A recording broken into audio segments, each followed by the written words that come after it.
takes time to put these things into place. And Daniel was very clear about it. He was saying, like, hey, we have to put all this stuff in place.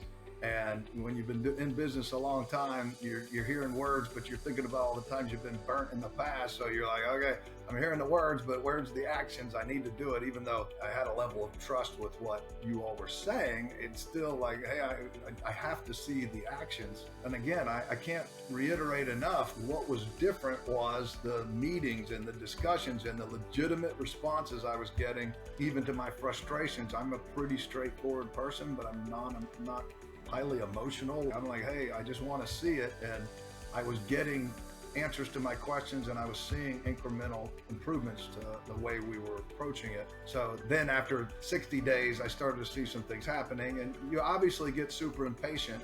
And I think any retailer that you work with or are thinking about working is going to be impatient because it's your livelihood. Everything's riding on it. But as long as I was seeing the improvements, I was happy. And then in about 3 months, we started seeing our sales come up.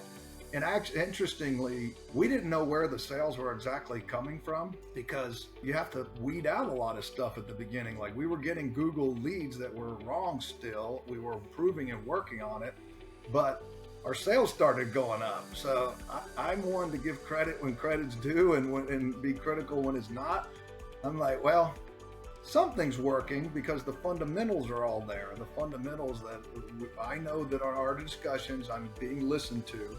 I'm being asked for my communication, and I'm seeing that this company is striving for excellence. And I'm going to kind of break off on a side note that I saw you all striving for excellence, and I've coached football, I've coached sports, I've done it in my business, and I've talked to people, and you don't run into people striving for excellence much. And I saw that you all were trying to strive to be not just get some money and get a check. I noticed early on that you were striving for excellence, and that's always, you never attain it, but you're striving for it. So with that happening in my observations and then seeing the sales start to improve, then after 90 days, that's when we really started seeing all of our numbers improving and going